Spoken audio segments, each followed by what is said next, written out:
Quería terminar rápido esta reseña de la historia del espacio público hasta nuestros días, porque nos detuvimos en Laurent Samplin. Les pediría por favor de poder usar internet, que podamos utilizar internet en este momento. Con Laurent Samplin ocurre que la separación del espacio público, el suelo y el entorno, los edificios, es algo que impresiona muy polémicamente. Aún también el mismo ambiente que sostiene Alprem, por ejemplo, por Bruno Sevi, pero al final es un principio que pasa. Y más tarde, en la mitad de los años 60, tenemos de nuevo una gran novedad que ocurre en la ciudad de Barcelona. Después del franquismo, en la cultura catalana particularmente, se prepara una...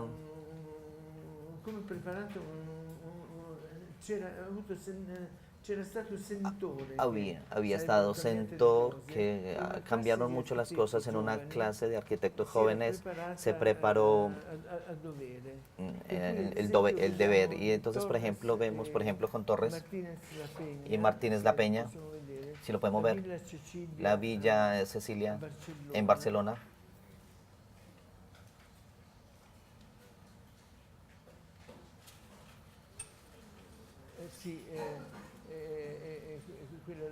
La de arriba, después hay otras obras las que siguen, pero la primera parte es la de Sicilia, la de Sicilia. Entonces, este es uno de los 150 espacios públicos que la ciudad decidió de recalificar. Y lo hace llevando a 6% de la financiación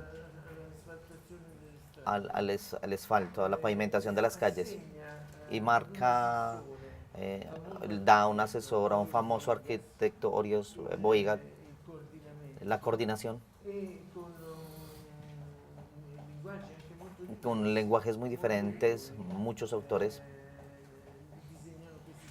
diseñan estos espacios públicos. Son una verdadera revolución. En tanto porque son arquitecturas de la contemporaneidad y centros históricos. El centro histórico reacciona en modo positivo. Barcelona se convierte improvisamente en una meta de visita. Y la idea que hay detrás de esta operación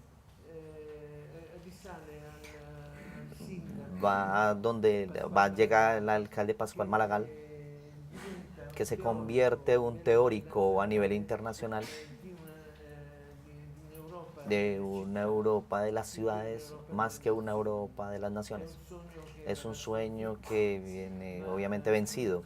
Es un sueño que se le da a la ciudad de Barcelona una vida extraordinaria cultural, donde los espacios públicos están en el centro de la cuestión.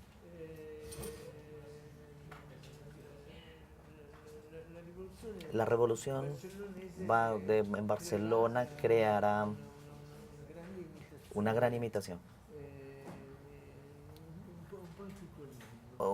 casi en todo el mundo.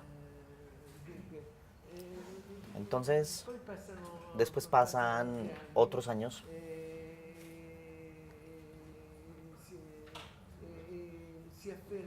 y se afirma decididamente la cultura de la comunicación.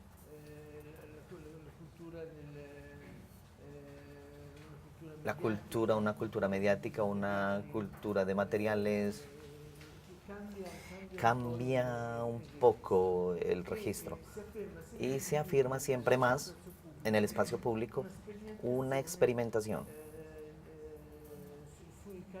sobre los caracteres presentes de un lugar y los caracteres que se quieren dar porque es para que este lugar evolucione. Los caracteres entonces de hecho sustituyen la base funcional que precedió toda esta historia. Una plaza sirve porque tiene unas medidas, que puede permitir diferentes tipos de funciones, pero adicional este espacio se convierte en un espacio representativo. En cualquier caso también un narrativo que se sobrepone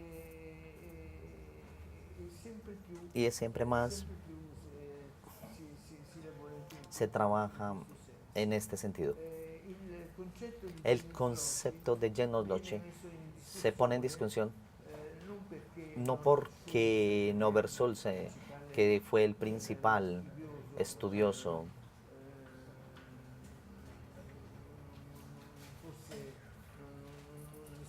no hubiese dicho cosas interesantes, pero visiones muy filológicas, muy descriptivas, muy didácticas, y hacían parte de una escuela que de hecho trabajaba todo por determinación y de generales en particular. Aquí ocurre también una especie de revolución copernicana. Entonces el espacio se articula también con otros valores. Lo que les decía ayer, por ejemplo, decía ayer en un ambiente, empiezan desde el punto de vista físico a contar todos los datos sensoriales. Desde el punto de vista filosófico, representativo,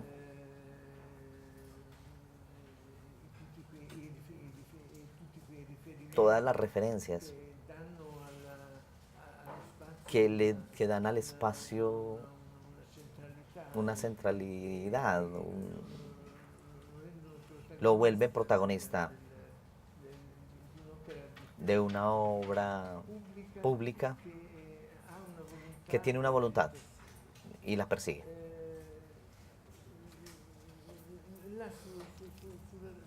Allá a la derecha pueden ver, siempre de Torres y la Peña,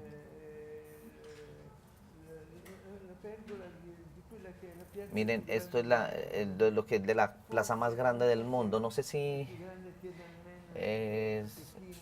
hay una más grande en Pekín, pero eso creo que son casi iguales. Lo que vemos solamente es una enorme pérgola, con, aquí no se entiende bien. En otras imágenes nos pueden mostrar mejor. Permitamos que sigan las imágenes, por favor.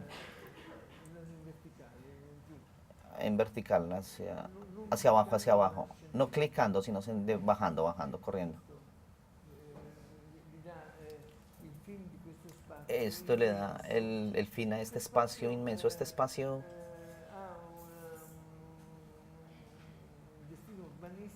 tiene un estilo urbanístico extraordinario, porque nace para cubrir toda una serie de infraestructura sucia de la ciudad. La ronda del tráfico, el anillo, los ferrocarril. Todo esto viene cubierto por esta nueva plaza. Esta nueva plaza se convierte en una especie de colina y que después desciende hacia el mar. en tres diferentes direcciones. Las dimensiones en este espacio que se llama el Fórum de la Paz. Este espacio concluye la diagonal de Barcelona, que es de 150 años en construcción.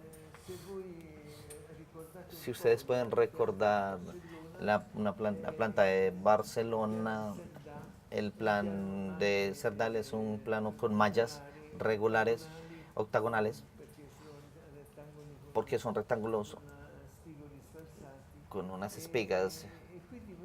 Y ustedes pueden entender que este espacio particularmente es muy difícil. Digo que esta es una adicional experimentación. En la Villa Cecilia, que es uno de los primeros espacios en Barcelona, es este. Que ahora lo siento mucho de no ser muy preciso, pero más o menos en el 2000.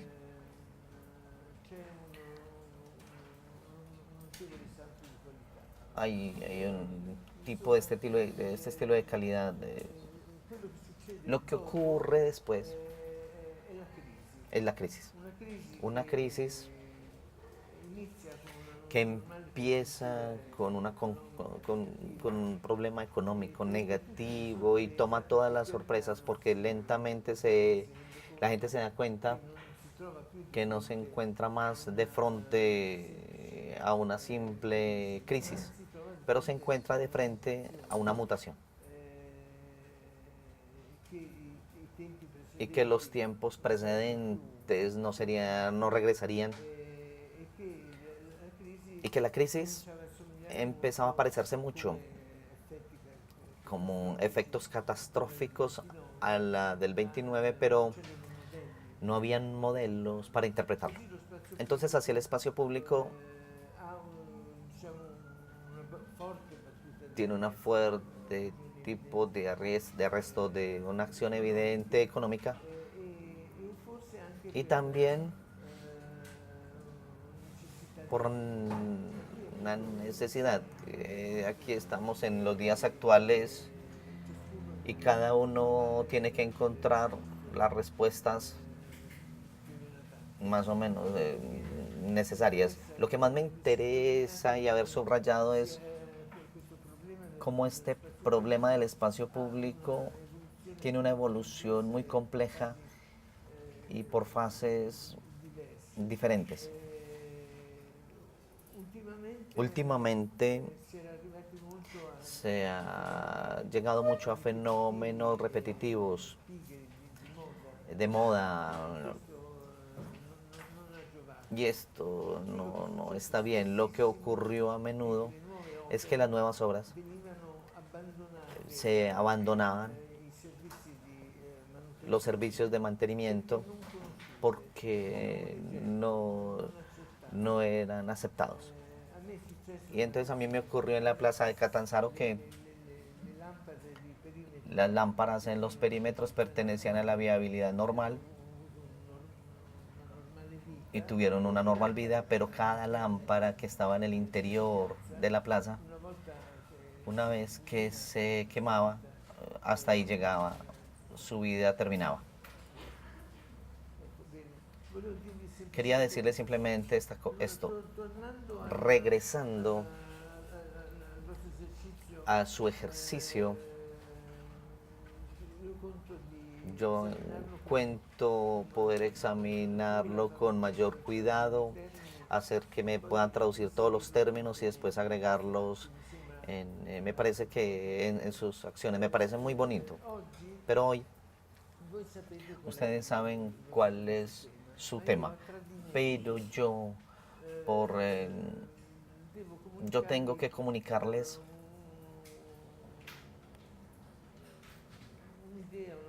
una idea, una propuesta, no sé, tengo que comunicarles qué pensé después de nuestro encuentro.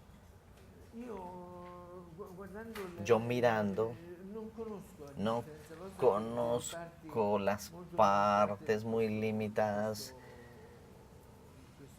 de este lugar, Entonces puede ser que me equivoque, pero si tengo que pensar cuál sea el verdadero punto de debilidad, el, el catalizador de negatividad y de estaticidad, en Vía Bolívar, en el viaducto del metro. Me explico. En el viaducto del metro es una infraestructura muy correcta. No hay nada que decir. Ciertamente tiene un impacto fuerte porque no está por la tierra, pero es un viaducto. Debajo del metro se genera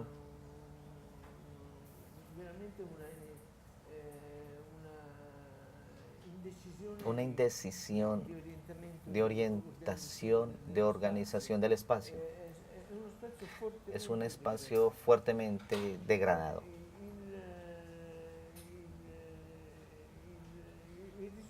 Y el resultado es que toda la espina de la línea A, que atraviesa todo el centro, es un eje, es una espina dorsal negativa. Es una espina dorsal que es obviamente positiva para el transporte público, pero muy negativa para todo el tejido del cual nos estamos ocupando. Induce una referencia no interesante, sordo. Entonces empecé a pensar que una primera solución del problema del centro sería la del proyecto de un subterráneo. Esto en parte sé que es en acto, pero es en acto su actividad de servicio muy descalificado, como en parqueaderos, no, no son actividades vitales.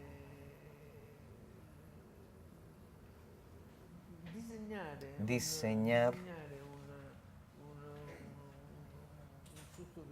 un viaducto subterráneo sería darle esta especie de línea a toda una otra energía, otro tipo de fuerza de comunicación, de referencia, y transformarlo en una espina dorsal en vez que sostiene, irradia energía.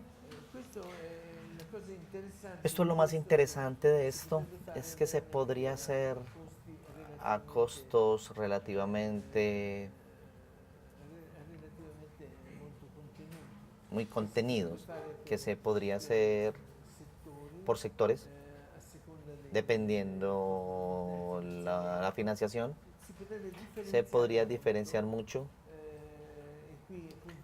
Y aquí de hecho regreso a decirles que la biodiversidad también también es para el hombre, no solamente para las plantas. Y es algo importante. Y en Vía Bolívar podría tener otro tipo de destino, porque Vía Bolívar da hacia este escenario del subterráneo que es muy pobre. Y no es un caso que en Vía Bolívar haya tomado este aspecto de infraestructura donde el comportamiento de los automóviles, de los seres humanos, de los perros, etcétera, etcétera, sean organizaciones de la movilidad entendido como movimiento de un punto A a un punto B. Y la movilidad es muy compleja, sí. La movilidad es intimidad, familiaridad, comprensión de la de emociones. Todas las cosas que dijimos, el museo, el teatro, el mercado. Entonces, este viaducto podría ser un lugar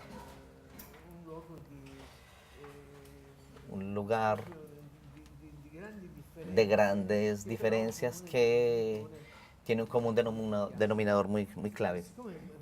Y entonces, como es singular y particular la presencia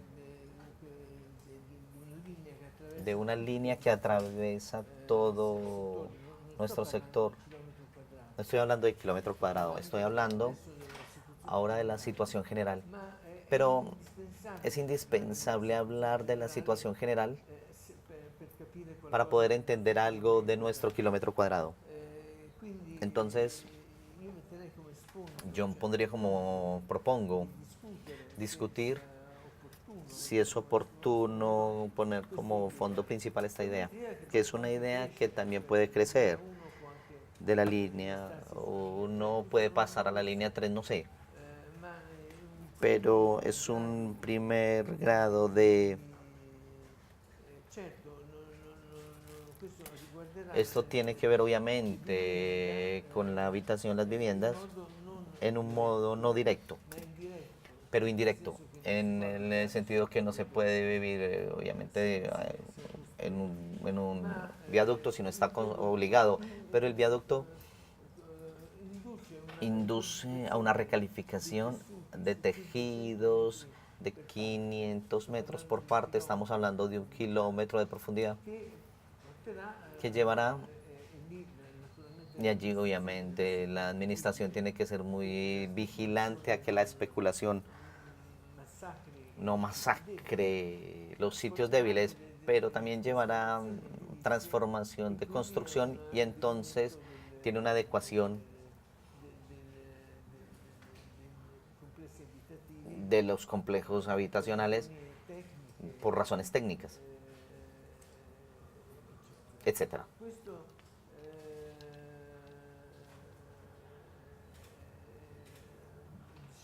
Como, como le decía el profesor Beethoven, que podría costarme mi destitución, y aquí también podría darle fastidio a alguien, pero en el sentido que es una idea no inocente, es una idea